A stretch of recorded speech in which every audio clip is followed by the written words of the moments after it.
Greetings, everyone. Today I'm going to be doing a lecture highlight on Chapter 11, which is Human Resources Management, Finding and Keeping the Best Employees. Again, before I get started, if you're having any issues in the class, if you've forgotten to submit an assignment, please email me or post a question to class questions forum to help us get through this time. So let's dive into human resources, and especially right now with what's happened with COVID-19, we're seeing some dramatic changes in our HR policies and how we are conducting interviews and trainings right now. So we'll get started on some of the aspects. But first, let's discuss what is human resources on the next slide. So there's a lot that goes into human resources. If you think about it from this perspective, and I'll show you a graph or an image on the next slide that kind of puts it in perspective. Just like when you look at management, there's many different hats that the Department of Human Resources deals with. One is determining the human resources needs. One is recruiting, then they select, then they develop, train them, motivate them. Then they have to figure out how they're going to be evaluated, how they're going to be paid, and how they're going to schedule employees to achieve the organizational goals. So it's a big job. And depending on how big the company is, in some cases, you might just have one HR representative doing it all, or you might have an entire fleet of people. For example, when I worked for Esri, we had an entire building that was just for our human resources department. And again, we had thousands of employees all over the world. So depending on how big the company is, you'll have more or less segments of what you'll be working on or specializations of what you'll be working on in human resources. But one thing to realize is there's increased recognition of employees as a resource. We're seeing statistics that if we have really well-developed and happy employees, they're going to treat our customers better and bottom lines are going to be improved. So because of that, they're investing more in human resources. And we have changes in laws that have basically rewritten many old workplace practices, and you need to have someone by law for every, I believe it's 50 employees. It could be 30 to 50 employees. You have to have someone from HR because from the legal standpoint, there's so many laws that come into play with having employees that you need to have someone who understands those laws that can help assist you as an organization. So this is making human resources a valuable career choice to get into. And I've worked in human resources when I worked in Hawaii at the utility company, so I'll be incorporating some of that information into this course lecture as well. So I discussed most of this on the previous slide, but I wanted to show it to you visually. There's so many different hats that a human resources management department will deal with. Now, each hat, as you see, when I say hat, each square or each rectangle, you have recruitment, selection, training and development, motivation, evaluation, compensation, scheduling, and there's this other piece, employee union relations, which we'll be talking about in the next chapter. So not all companies are unionized, but if you are unionized, we'll talk about, you have to understand and know not even just the laws, but the contract that is updated usually every 3 years for your organization to be able to understand all those ins and outs. Now, if it's a really big corporation or organization, each one of these sections would be an entire department. So you could, what I was really interested in, what got me interested in human resources in general was the training and development. When I worked for Miller's Outpost back in the day, and I became an assistant manager, they had the best training program for us to go through to become managers. And we had to go to different locations, and we met with all the other assistant managers and managers who were being trained. And we had really cool trainings. And I remember the person who ran them, I said, I want your job. She did it on a regional level. That's all she did was go around and training and teaching people on how to be managers. And I love that idea. So you can hyper-focus if you work for a bigger organization. If you get kind of intimidated or if you just find a passion in one of those areas, you can do that, which is really cool. All right, so now we're going to talk about some of the laws that you need to know if you are in human resources. I had someone tell me once that if you move higher up the chains in human resources management, you basically have to be a lawyer. You have to really understand case law and all the things that incorporate the gray areas of understanding and interpreting the law. So let's talk about some of the main laws that from any basic business perspective, if you're in business, you should understand. this human resource management aspect. So first and foremost, you've got to know about our Civil Rights Act of 1964 and Title VII. So in all of your applications, when people are applying for a job, you will see verbiage on this. And anytime you are hiring someone, you better know this, because it's a very serious arena where you can get sued, and you got to make sure that you're abiding by this law. So I'll go over it quickly, some of the verbiage, and you've probably heard it because it's listed, so it's so commonly listed in all applications now. So just to give you guys some understanding, it prohibits discrimination in hiring, firing, compensation, which means raises, apprenticeships, trainings, terms and conditions, or privileges of employment based on race, religion, creed, sex, age, national origin. So does this still happen? Yes. And so we'll talk about that too, is a lot of these times some people don't know their rights, and that's another benefit as an employee, is knowing what your rights are.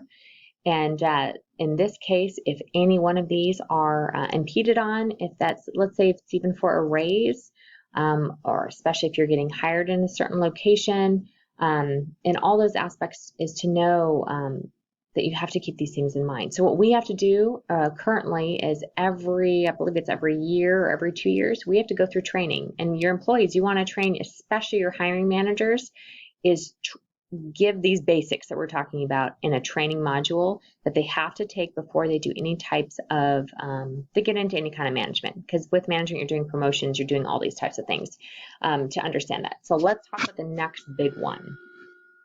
So the Age Discrimination Act, which was in effect in 1967, this protects anyone over the age of 40.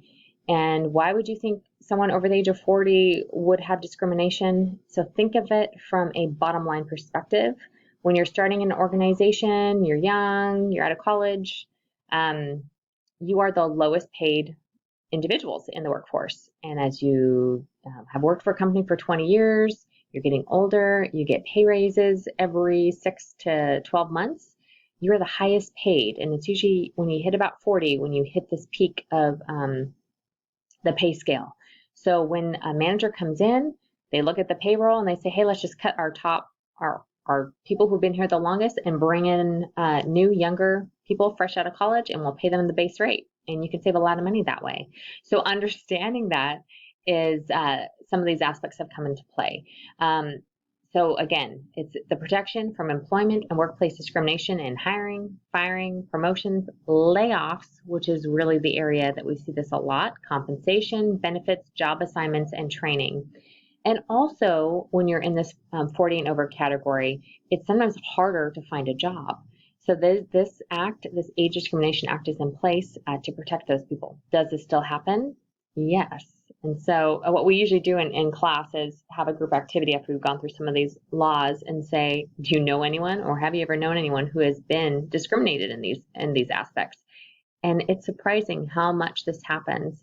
So really, as a candidate, it's about proving it. And so, and one thing I discussed too is sometimes it's just challenging to prove it. Sometimes it's really clear cut and obvious, and people just don't know that it's that's against the law. So let's move on to the next one. Okay, the last one I want to discuss is protecting employees with disabilities. So Americans with Disabilities Act was passed in 1990. So we must give applicants with physical and mental disabilities the same consideration for employment as people without disabilities. So how can we do this? It's with reasonable accommodations. So that again, it depends on how large your organization is and what type of things are involved with the position. So we have reasonable accommodation standards for our students as well. So for example, if you come in to a class setting even, and you have, let's see, ADHD, that could be filed under some accommodations, and that some of those accommodations might be external additional test time, or even the setting of the test you can take at the DSS office instead of being in a more intense section, being in the classroom. So you want to take similar actions. Like let's say you have an ADHD applicant or employee, you need to make reasonable accommodations, and that could be their office setting. So it's in a quieter setting, maybe in a different location, maybe towards the back of the office, building so that they're not having lots of people walk by all the time. You need to think about what are some of the reasonable accommodations we can have in place in our facility.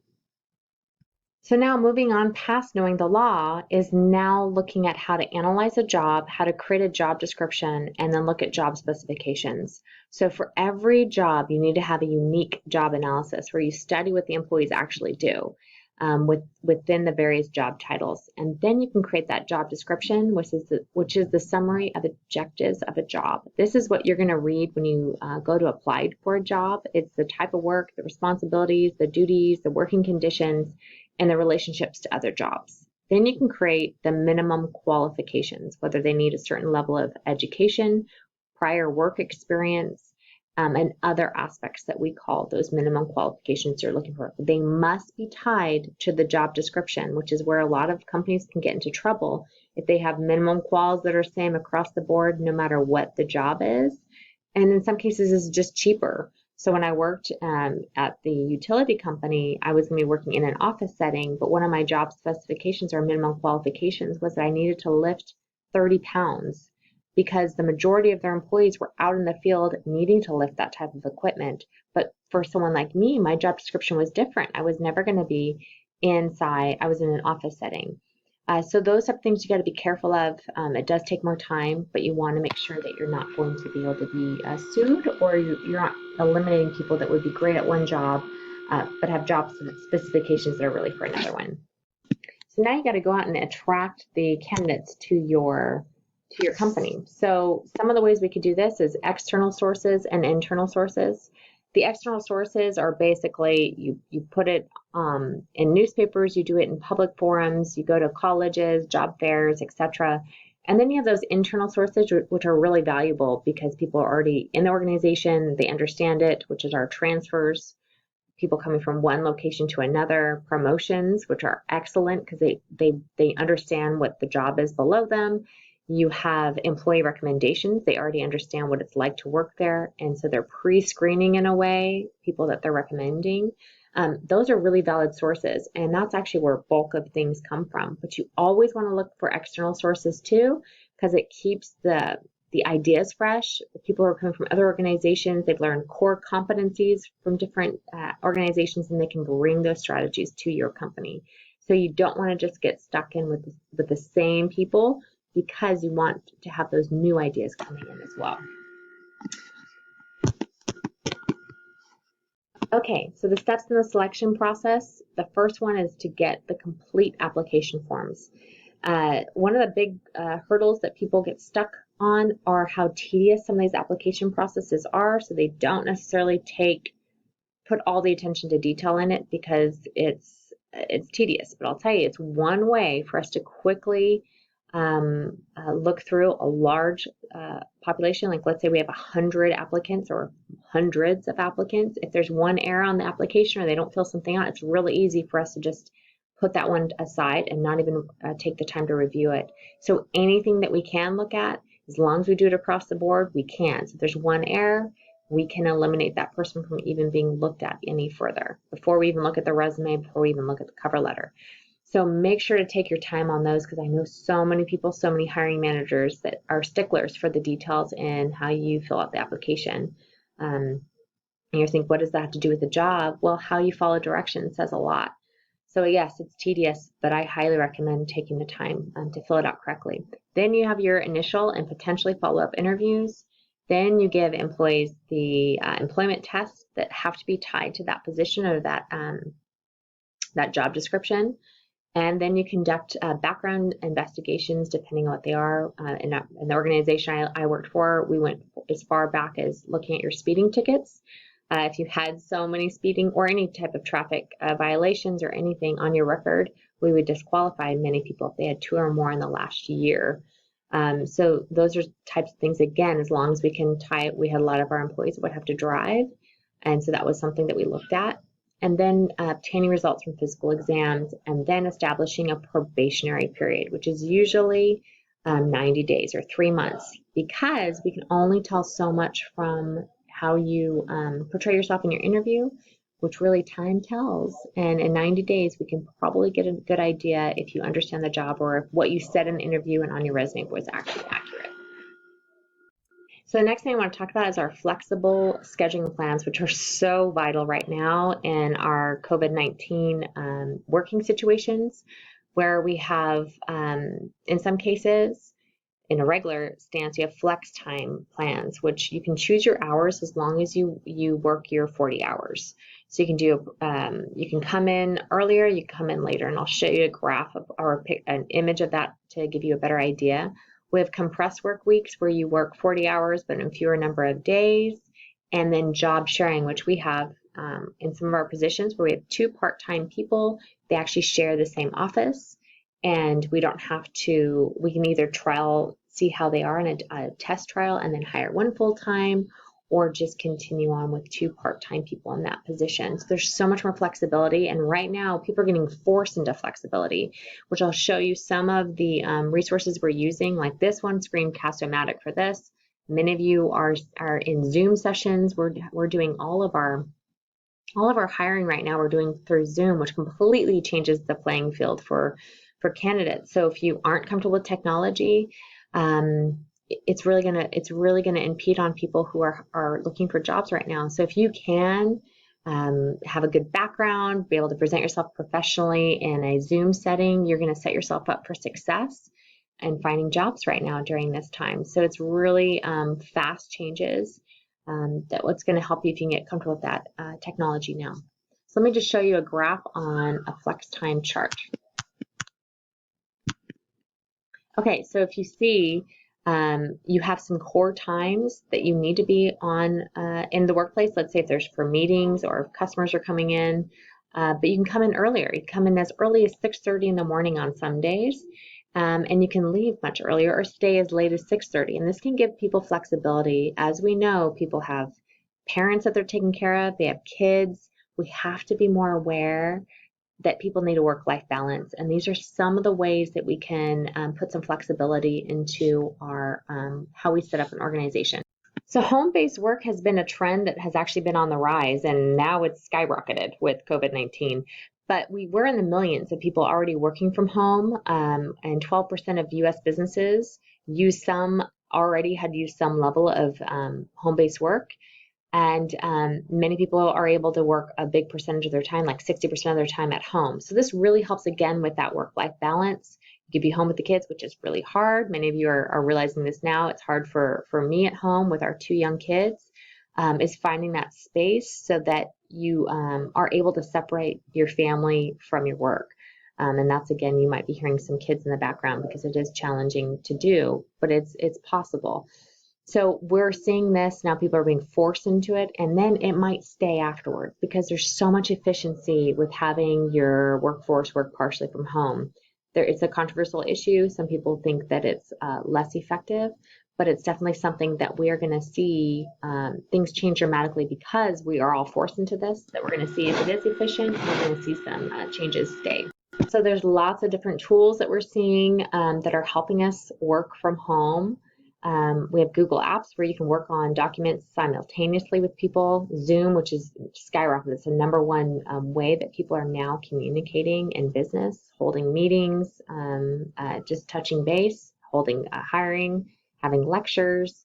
And we have GoToMeeting, we have Dropbox. We have so many things that are now at the forefront of how we're doing business. So get comfortable with these aspects now because a lot of this is going to continue. So that's all I have for you today for our Human Resources lecture. There's so much more in the text, and I hope you found this lecture useful and helpful. If you have any questions, please post them in the class questions forum, and I'll see you next time.